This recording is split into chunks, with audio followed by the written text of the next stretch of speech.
All right, guys, welcome in. We're live at Twitch right now, and we've essentially just gone over everything. I think we've covered everything. If I've missed something, please let me know in the comment section below, but we've essentially covered everything that you're going to need to know or work towards right now to save up / prep for tier 2. Now, I want to preface this video by saying you do not have to do this. I'm saying if you are trying, the purpose of the video, I'm trying to say that if you are trying to prep and save as much as possible for tier 2, this is what I recommend, okay?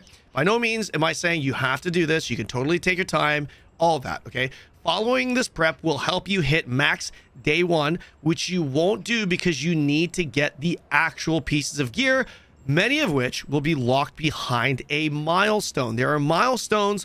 All of this shit is not going to come out immediately. You guys know what the milestones are like because we had it during the launch.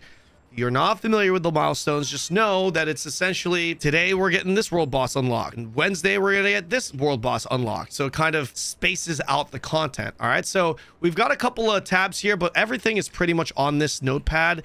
I will be posting this notepad in my Discord if you guys want to refer to it, or you guys can just take screenshots of this as I scroll down. And what I'll do right now is I will scroll down all the way so that you guys can take screenshots of this right now if you guys would like to. At the beginning of the video, here's this right here, and here's this right here. And in this video, I'm gonna be obviously going over each and every single one. Let's get right into this. I'm gonna try my best to not make this a 1-hour video. Number 1, farm a lot of solant, guys. 400 million is what I would say to be comfy with a cushion. With a cushion, okay? You don't have to farm 400 mil. It's okay if you don't. You farm 100 mil, 200 mil, that's okay. You might even be okay and have everything you need, even with 200 mil solant. It really depends. This is a very big window of variance here. Everyone's going to be at different stages of gear. For example, if you have an Archboss weapon, double Archboss weapons, you're not going to need as much solant, right? So this is it very much depends. The reason why you need so much solant is because obviously a lot of solant goes into crafting your shit, your new tier 2 gears, and getting it all the way to plus 12. In your mastery tree, your new mastery tree is also going to cost quite a bit of solant. The mastery, by the way, it's going to cost you this amount, and this is very subject to the person.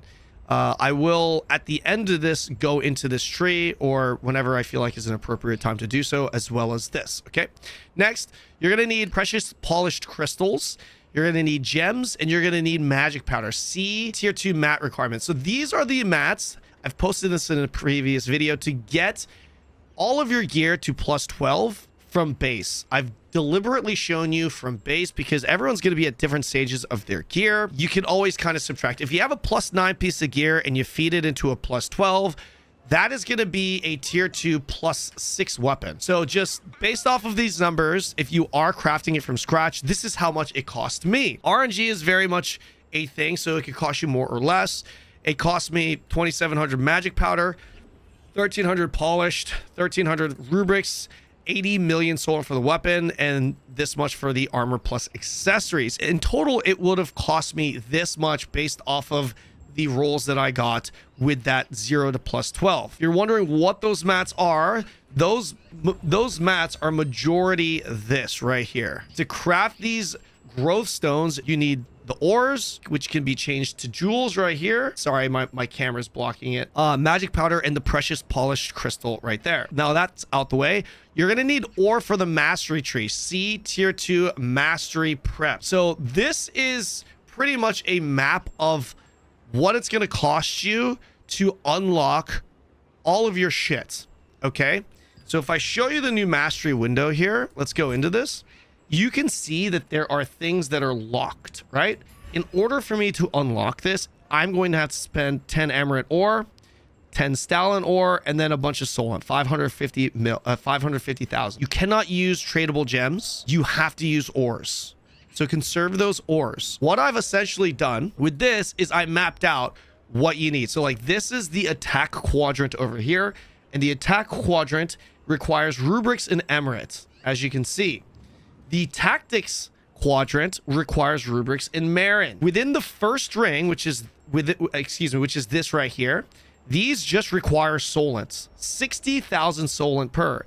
The second ring, it's going to require 3 ore and 160k solant.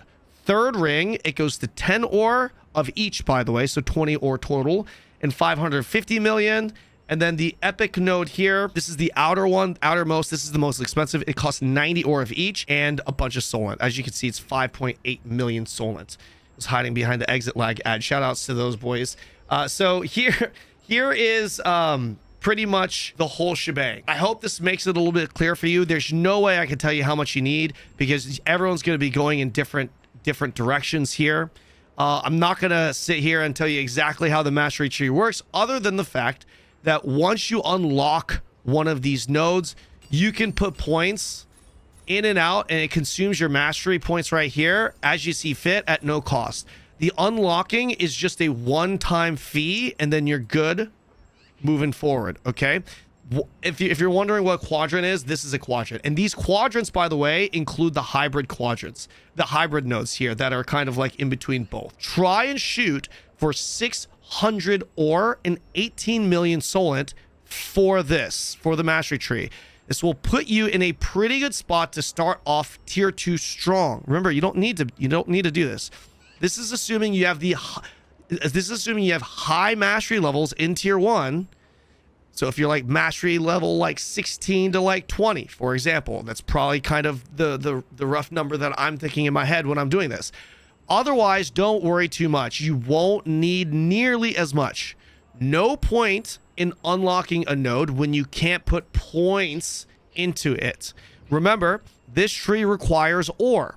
You cannot use tradable gems. As I mentioned earlier, most builds will push attack and tactics, requiring a lot of rubrics. Obviously, tanks might go here, and this, not to undermine this, I'm just making this a point because tactics and attack use rubrics, and rubrics is going to be expensive. So if you're going to stock up on something, probably recommend stocking up on rubrics, depending on how much they are in your current marketplace. They are certainly the most expensive gem in Korea right now. In Korea, they're going for like 12, I believe. 12 lucent per. We go here. Yeah, this is 14, excuse me. As you can see, all the other ones are fairly cheap. So do expect rubrics to go up in price. Okay, so we're going to move on. That pretty much does it. Get out of this menu.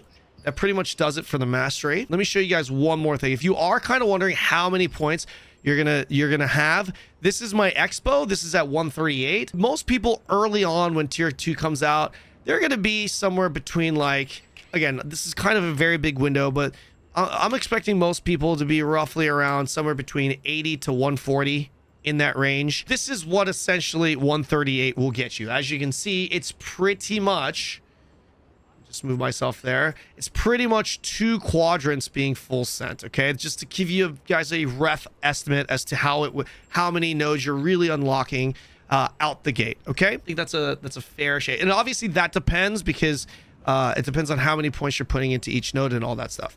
Anyways, moving on. The next thing that I recommend is dismantle resistance contract scrolls. These are the weekly scrolls from the general merchant that you get and convert them into the tier 2 version. So if you see here, these are the weekly scrolls. As you can see, these are the tier 2 versions. I do have this right here is a tier 1. This is pretty much the weekly resistance contracts that we're doing right now. As you can see, this is from Saradoma Island. These are the rewards right here, and you get this pouch that you guys are familiar with. These pouches in tier 2 do contain some tier 2 pieces. I don't know if our pouches are going to be changed, but this is the exact same item that you get, and they do contain tier 2 pieces. By the way, Dawn Mist actually best in slot for certain builds. Really, really good gloves. So keep that in mind. What am I going to do? I'm going to save it just in case. Okay. I'm going to save the pouches. Sorry, these pouches. If I have these pouches, I'm going to save them just in case. Okay. Now, when you dismantle one of these, whether it's a tier 2 or a tier 1 resistance contract, these blue scrolls will give you the same amount of mats back. You're going to get 5 of these allied force seals. Okay. You need 10 to craft a tier 2 scroll. You need 10. Let me show you this right here. We go to miscellaneous scrolls. As you can see, this requires 10, and you can craft whichever one. These scrolls right here will give you these pouches. The amount of ores you get is the same, but the difference is you get a little bit more contract coin and you're going to get these pouches, and you're going to get an upgraded Abyss coin currency, which we will talk about very soon. These pouches give you even more tier 2 gear pieces, weapons as well. Now, keep in mind, this could also drop shitty blues, FYI, just like how the former or the previous pouches did, right? For me personally, I'm dissolving all the contracts that I do have, and I'm going to be knocking this out because I have more chances at getting tier 2 gear, right? Not to mention these Abyss coins, which I think might be next. No, it's not. Push mastery to, we'll go over, I think it's right here. It's the next point. Yeah. Next point is push mastery level to 20 on 2 main weapons. So currently right now, you can level it up to 20. Once you hit 20, you're not going to be able to get any more experience on those weapons. Once you hit 20 on your main weapons, feed the rest of the mastery into alt weapons. Okay. And the reason why I say this is because when we go back to your mastery tree here, you're going to see an all mastery skill section. You need to have 500 total skill mastery points, which are determined right here. As you can see, 82 right here. I've got 44 right here, 122 right here, 50, 30, 138, 11. If I can get to 520, I'm going to unlock more abilities. I'm going to unlock more slots. An X amount will unlock this many slots, this many slots, this many slots. I can't remember exactly what these numbers were, to be honest. Yeah, I don't remember. Right now, I'm at 461. I need to get to 520 to unlock this and this. You definitely do want to increase your mastery levels on other weapons. But once this mastery system comes out, you're probably going to want to continue sending it into your main 2 to get more of your tree unlocked. However, the issue is that they're diminishing returns. Obviously, the grind from 138 to 200 is a lot higher than like 100 to 138, for example, right? That's probably a bad example. Like 138 to 158 is going to require more experience than 118 to 138. Okay. All right. Next thing, save Abyss coins. Use on possible tier 2 chests. Okay. Now we're going to be talking about the Abyss coins here. These are the coins that you guys are familiar with. In tier 2, you can use these coins to craft 2 chests that do contain the Dawn Mist, Holy Ghost, and Sacred Vanquisher. Holy Ghost is whatever, but Dawn Mist and Sacred Vanquisher could be potentially good for your build. So this is definitely value. Are these chests going to be available in tier 2? We don't know. Are they going to change it for our version? We don't know. But currently, this is what it is. And if we get a copy-pasted version of Korea's new systems, then you will absolutely be able to use your current Abyss coins to craft some tier 2 pieces. Okay, now when we get to the level 2 Abyss coin, which is the Abyss coin plateau coins, which you get from the Talandre resistance contracts, this gives you even better selection chests, right? As you can see, Imperial Tracker, you got a lot more options here. So this is very good. Another reason why you should, in my opinion, save or dissolve the current contracts and craft up the tier 2 version. This is a side note, sidebar, but grinding in the open world dungeons in Talandre, I don't know if this is true or not, but from my experience, they seem to drop more purples. I'm pretty sure they have a higher purple drop rate than the other areas, but that's just not based off of any research, just based off of feel. Anyways, moving on. Save 2-star currency in case for tier 2 gear. If we go into this section here, you're going to see these tokens. You guys are familiar with these tokens. You have these tokens, and as you can see in these tokens, you have these selection chests which do contain tier 2 pieces of gear. And again, I don't know if they're going to change our current version to match the KR version, but if they do, which there's a good chance they might, it would make sense, the current dungeon structure in KR with Talandre, then these are going to be of value, right? So for me personally, I'm just holding on to these. Unless you're using them for trade unlock stones or for whatever other reason, you probably trade unlock stones would be the highest value. But yeah, if you want the dungeon pieces of gear, you can do that. You cannot craft the weapons from this, however. It's just the armor. The weapon's going to require the essence.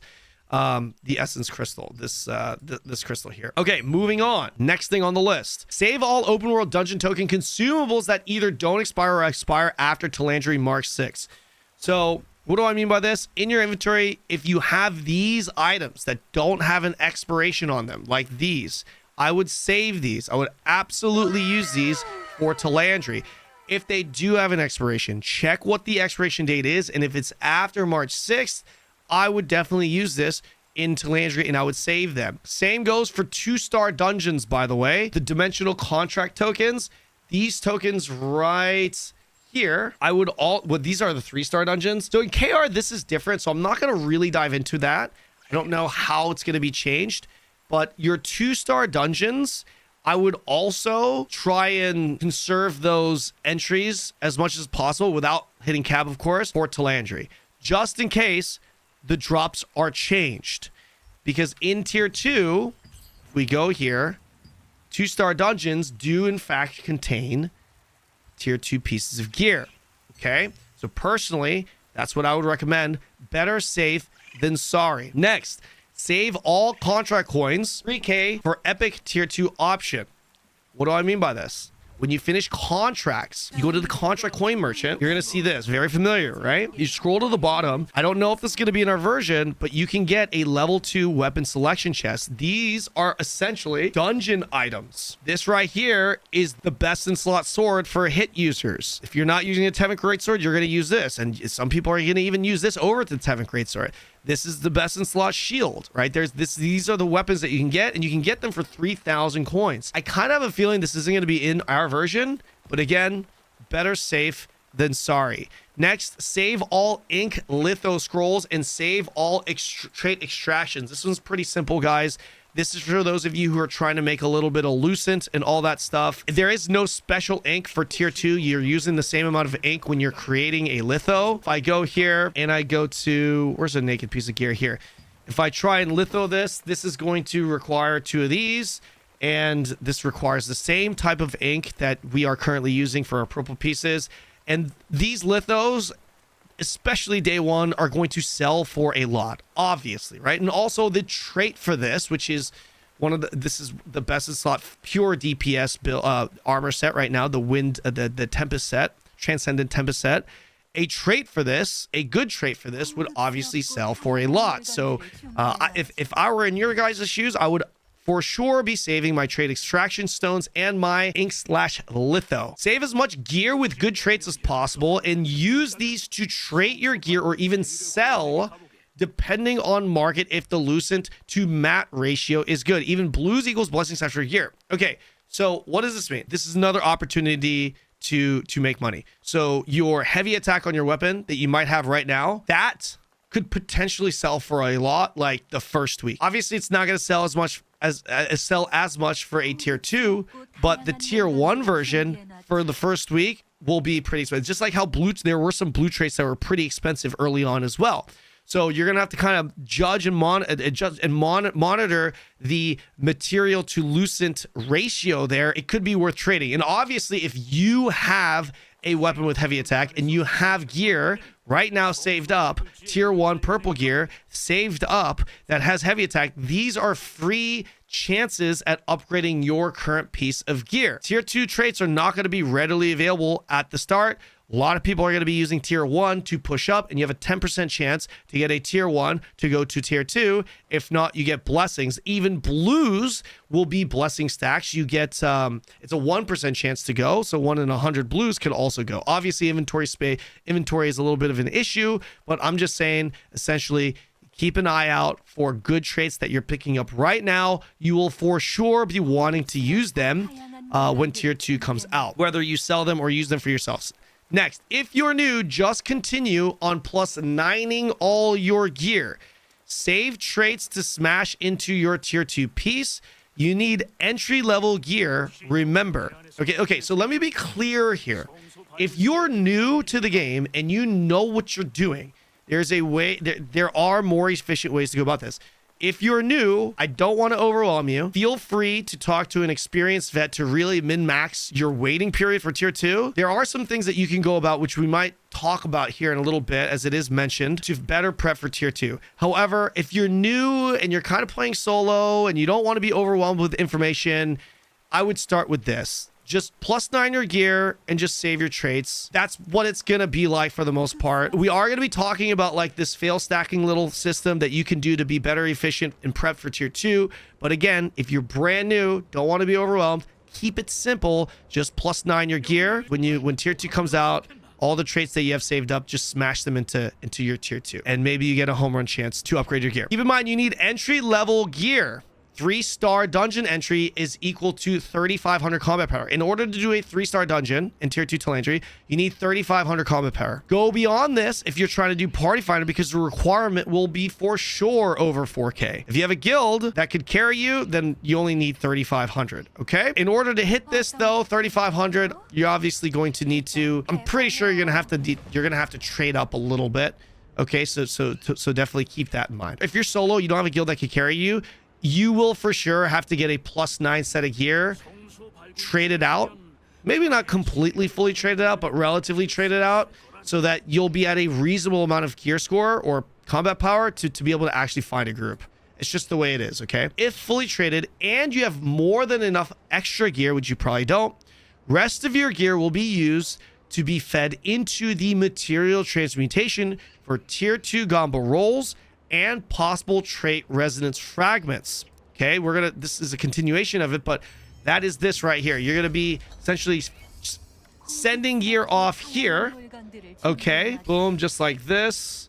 I'll actually go ahead and do one of these for you guys. Got a lot of blues. All right, and I'm gonna go armor.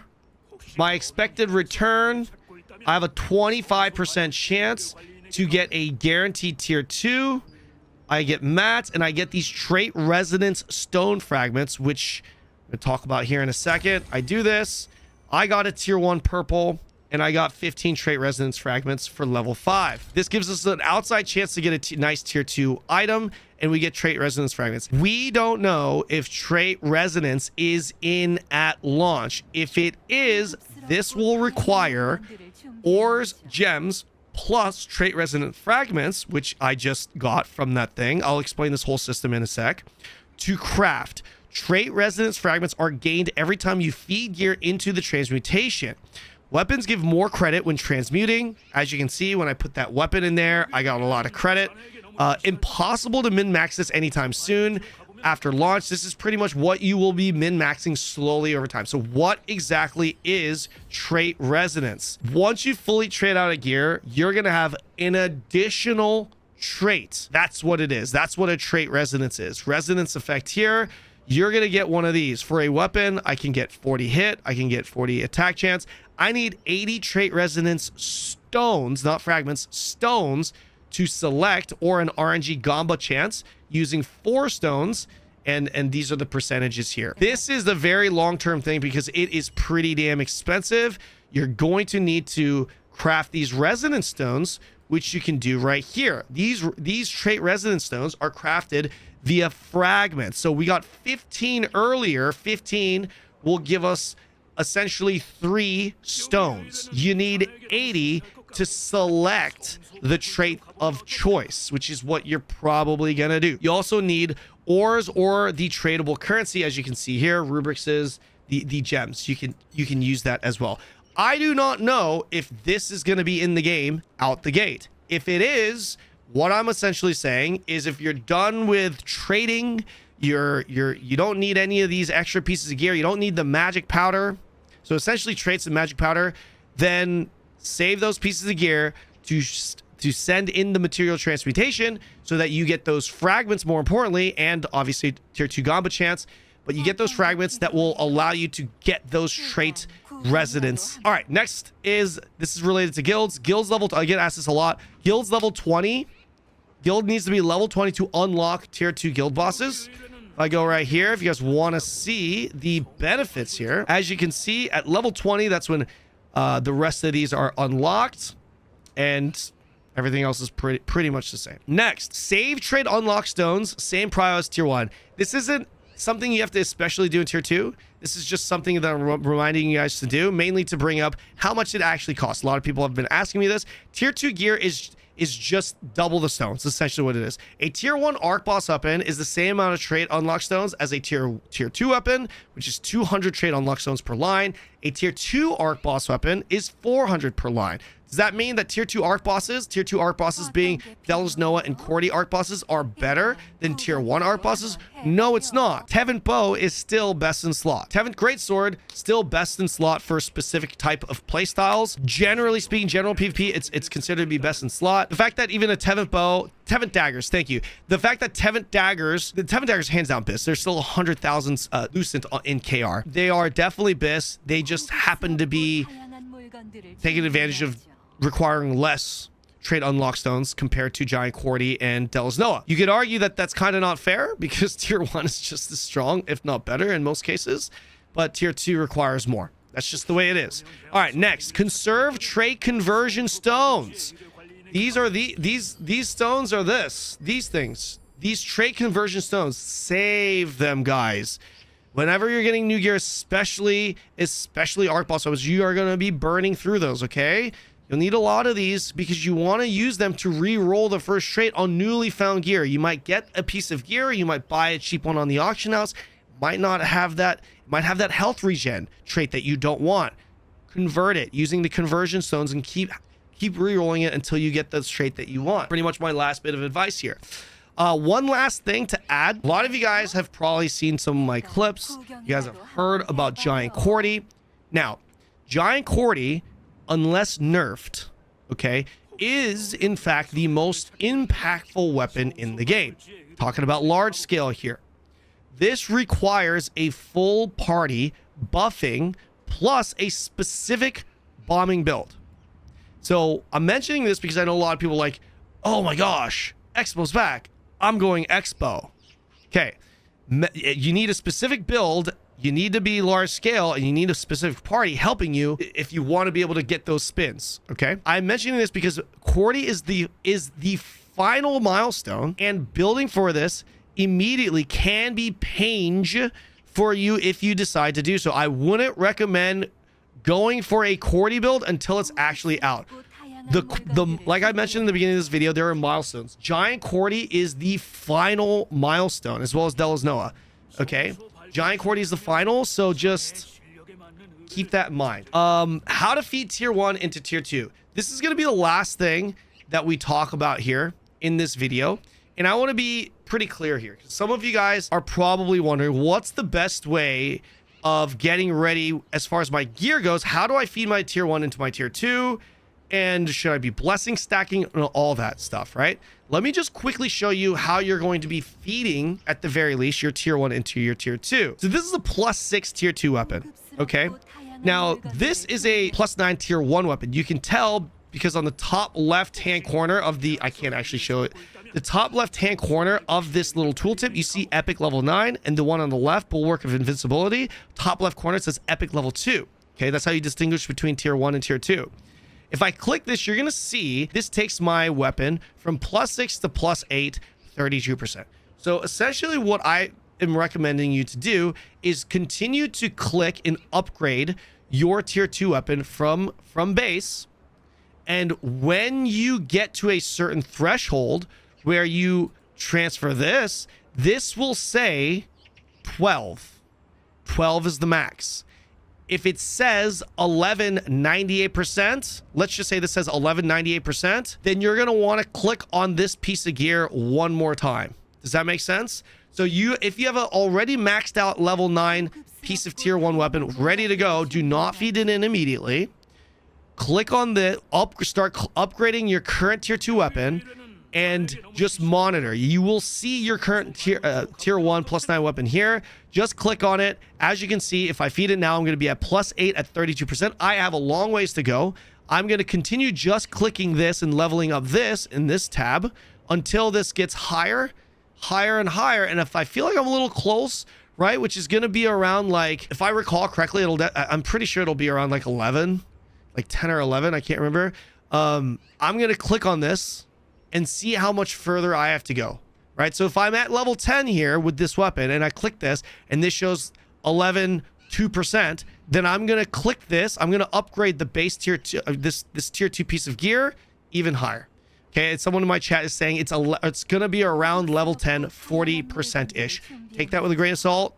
That sounds That sounds about right to me. It's similar. I feel like it's somewhere between level 10 and level 11. Let's talk a little bit about the blessings. A lot of people are also talking about discussing the whole blessing situation in order to get an easier trait upgrading experience. This is for sure the case. I'm not going to be going through this whole system in this video because it would be its own video. This video is already really long. The skinny on this system is essentially you will have a fully traded, fully maxed out +9 piece of gear, right?